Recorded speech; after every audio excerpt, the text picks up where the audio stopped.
Welcome to Blend's Localization Leader series, where we interview industry leaders who are paving the way for advances in localization through their work. I'm excited to share today's episode featuring Ketty Tirrito, Zendesk's Localization Manager. Zendesk is an award-winning customer service software that serves global businesses. Thank you so much, Ketty, for joining us on our Localization Leader series. It's really a pleasure having you on. Thank you, Corinne, for inviting me. It's a pleasure to be here. Of course. So, can you start just by telling us a bit about your career path and how you ended up in your current role as Zendesk's Localization Manager? Sure. I've always been fascinated by foreign languages and culture, so I kind of knew since my teenage years that this was my path in a way. I studied linguistic mediation back in Italy, where I'm originally from. And then I moved to the UK to study translation studies and TESOL, which is teaching English to speakers of other languages. And it was in England where I started my career in the translation industry. I joined a translation company, and that was a great opportunity as a project manager. It was a great opportunity for me to apply all the theoretical learnings that I acquired during the studies to real life work. And I've learned so much about linguistic, like different linguistic requirements. A couple of years after, I had the opportunity of joining the marketing and communication agency for Jaguar Land Rover. And the team at the time needed a localization manager to start a localization team. So I ended up starting this localization team from scratch. So the company transitioned, the agency transitioned from a very chaotic process of everybody sending projects to the language service providers to having a localization team. So that was very challenging, but absolutely rewarding, and it taught me a lot. Yeah, I can imagine. It was 5 years ago. I joined Zendesk in Ireland. And that was the first time I was actually working on software localization, which turns out to be quite different from marketing localization. And now I work as a localization manager, and I lead the team that focuses on strategy and operations for product. So my team focuses on vendor strategy, linguistic quality assurance, language assets, and machine translation processes. And I work really closely with the localization program managers and with the localization testers. Wow, that's really cool. So I would love to hear more about how localization functions at Zendesk. So how is your team and department structured, and what role would you say localization actually plays at Zendesk? Localization at Zendesk is a big machine. It's actually the localization efforts are led by 3 different teams. I'm part of the product globalization team. But then there's also a transcreation team that sits under engagement marketing and deliver all the creative content, as well as supporting other stakeholders in the company. And then the product documentation team that is in charge of creating user guides and localizing help center articles. My team is, as I mentioned, is the product globalization team, which is made of internationalization and localization. And I sit within the product localization team, leading one of the 3 Scrum teams that takes care of the software localization lifecycle. So our objective, our mission is to deliver software, localized software for Zendesk customers, and also to handle KCS material and other various stakeholders and content within the company. So the team works closely with the design teams, with the program managers, with the engineering teams. And the mission is, as I mentioned, to release fully functional pieces of software that is localized and tested in over 28 languages. Wow, amazing. It seems like quite an operation. So obviously localization is quite important at Zendesk. In your opinion, what is Zendesk's greatest localization strength? The product localization team has been around for a long time. Our senior director did a great job in setting it up about 13 years ago. So I think the first strength is really the stability of the team that since has grown into from a team of 1 to a team of 20 plus. So the operations have really scaled up. But I think one of the greatest assets is the fact that we work together with the internationalization team. And having the internationalization team is wonderful because they help ensure standardization of localization practices. They provide guidance and support to the engineering teams, and they really enforce those internationalization best practices that then allow localization to operate much more smoothly. But also, in addition to this, I think another great thing is that, as I was explaining, the product localization team is organized in 3, we can call them Scrum teams. So each of our teams takes care of a particular area of the software development lifecycle. And that really allows team members to own the process and grow in that area. So it really brings a lot of expertise and also passion. So I think, probably these 3 are the biggest strengths of the team.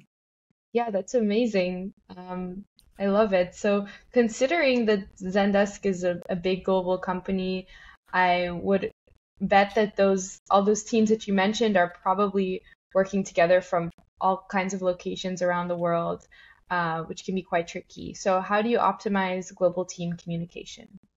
Yes, that's a challenge. And the challenge comes often from, I think, from various angles. One of it is cultural backgrounds, right? So we all come from different parts of the world. We have a way of communicating, of working, or operating. So sometimes it does require a little bit of adjustment and fine-tuning to really understand each other. And time zones, which sometimes tend to be a nightmare. So it requires some organizational skills. In general, also in my previous role, it's very important to to strive for very clear and concise communication.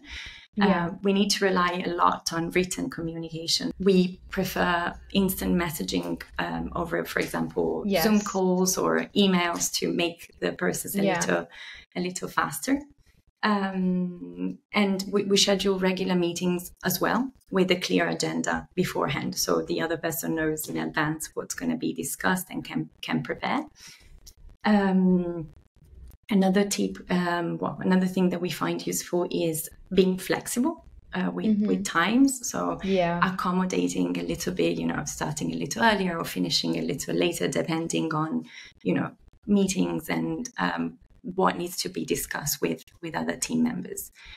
But above all, I think focusing on the human touch is very important. So we try to create that human connection through some informal sessions or some water cooler chats.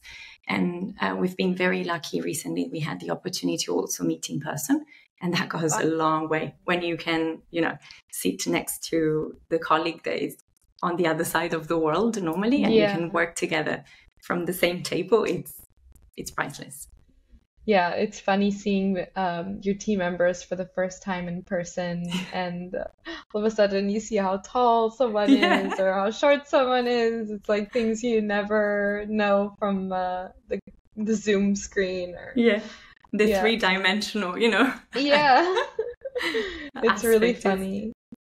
But it's quite amazing. I'm just thinking about my experience with my team is also all over. So it's pretty amazing that we can still establish some nice relationships even before meeting in person, just from, the Teams messages or Slack messages and calls. Do you have any advice for global brands that want to build a localization team for the first time?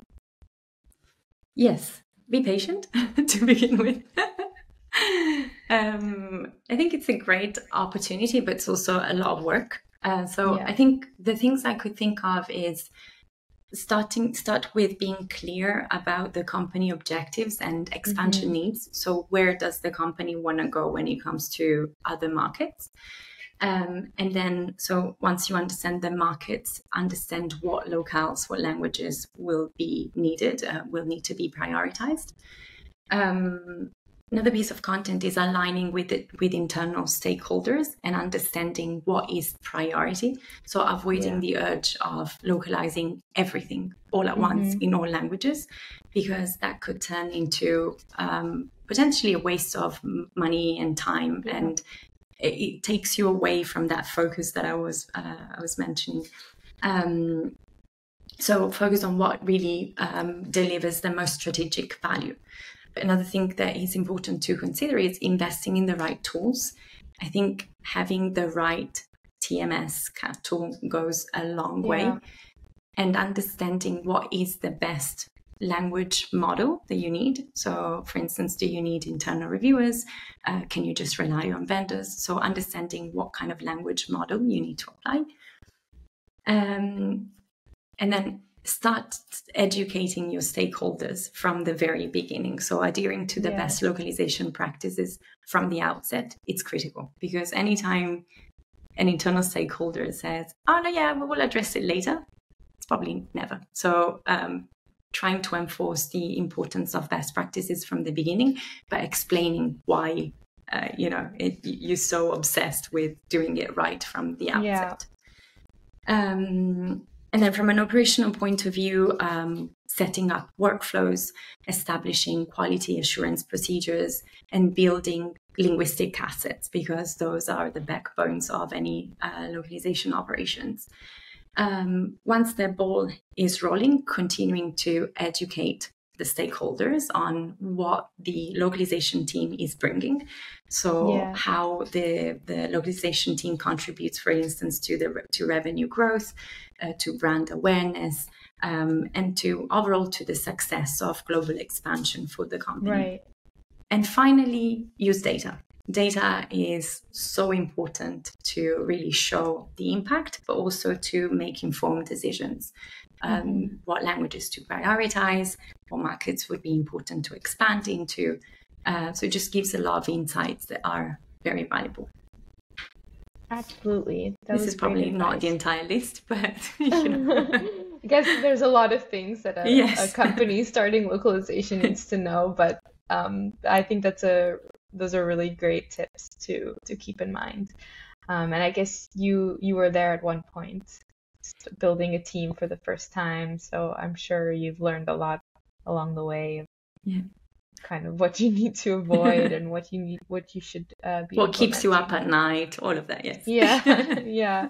So I can't really avoid mentioning AI today. It's just impacting every industry, and localization is no exception. So how would you say AI impacts your day-to-day as a localization manager, and do you have any tips on how you use it effectively?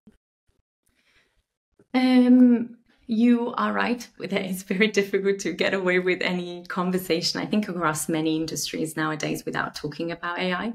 I think it's a fantastic tool that can really help us address many processes, many areas of the business that required recurring and time-consuming and repetitive tasks and processes.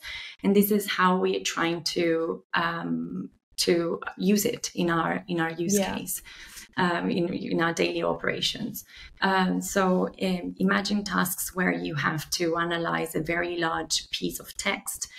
So, for example, terminology extraction. So we've been using it to extract terminology. We've been using it to identify patterns, repetitive patterns throughout a document or a piece of text. For example, what type of placeholders are used? Are there any standalone adjectives or nouns that could pose issues for localization? So these are just some examples, but in general, the approach has been, what can we do faster? And I guess that's the objective. And then another important thing is that we are trying to document everything we're discovering and every approach we take. So that, because I think it's just very easy to then adapt whatever learnings to the next project. So Right. to summarize, I think it's speeding up processes and also addressing low hanging fruits. So things that have been, you know, in the background for a long, in the backlog for a long time, that we never had the time to address. Now, thanks to this technology, it can be done. Still requires a lot of human input and revision. But I think it's useful in the scene of localization operations. Absolutely. I think, I guess the more that we use it and the more that input from humans, it's only getting better. I think it's just developing so rapidly. So, yeah, that's really interesting. So thank you for sharing, Ketty. I think we're ready to start our round of a few rapid fire questions. So we'll just start out with, what is your favorite language? Oh, English. English is my first love, I would say. It's the first foreign language I've learned, and I appreciate the flexibility of English, the adaptability. I think it's a great language, but above all, it allowed me to really connect with a lot of people that I wouldn't have otherwise the opportunity of connecting with, and they are today our friends, right? So I'm thinking of my Turkish friends, my German friends. The chance that I would learn those two languages, for example, pretty low. Yeah, that is cool. And what's your favorite place that you've traveled to? Last year I had the opportunity of visiting Argentina. And I went to the Patagonia region in the south. Wow. And that has a very special place in my memories. The landscapes are just incredible. The view of the glaciers and the mountains. So yeah, I'd say as of today, Patagonia. It's on my bucket list. And what's the best localization advice you've ever received? I received many. I feel very lucky in that sense. But with time, I've came to the realization that probably the best piece of advice is to pick your battles in a nutshell. So sometimes it's impossible to deliver the same quality, the same level of localization services across the entire volume that your company provides or your company creates. So it's really important to focus on data and remain focused on what is the priority. What is your localization nightmare? Probably when localization within a company is considered as a mere cost center. So sometimes the lack of vision or objectives for a localization team can provide that perception to stakeholders internally that tend to see localization as a cost center rather than a profit generating department. And who would you say is your localization role model? This one I found difficult to respond to because I feel this industry is really blessed with very talented people and very generous people. I'm always amazed at how people are willing to share their experiences, their struggles, their learnings. If I had to choose one person, I'd probably say Natalie Kelly, the CMO of Zappi. I think she makes linguistic topics as a whole, not just localization, really interesting and really engaging also for people that are not necessarily in the industry. I love her passion and her drive. So I really follow her with great pleasure and interest. Yeah, she is amazing. And which brand would you say is your localization crush?